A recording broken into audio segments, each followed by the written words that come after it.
What's up, Internet? Thank you for coming back and joining me, Mark Stokes, on this Message Center update for the Microsoft 365 platform.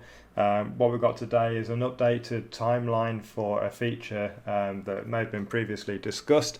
So if I just go and show what the feature is. So this is for the text prediction in Outlook for Windows. So essentially this is a feature where Microsoft will predict, or Outlook will predict what it is you think you want to say, and if that's correct you could just hit tab, I think it's tab, to fill in that gap. So hopefully reduce some of the text you've got to write in an email and improve efficiency. I've often said that I'm not entirely sure how well this is going to work. I don't really know how Outlook's going to be able to predict what it is I want to say based on the content of the email before.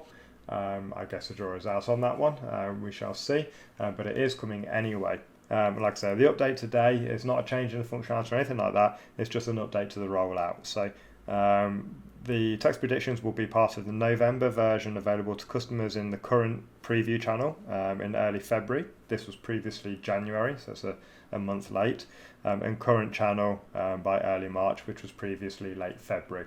So it's been pushed out by 2, 3, 4 weeks, so it's still coming, it's still imminent, it's just a little bit further out. So that's all there is to share.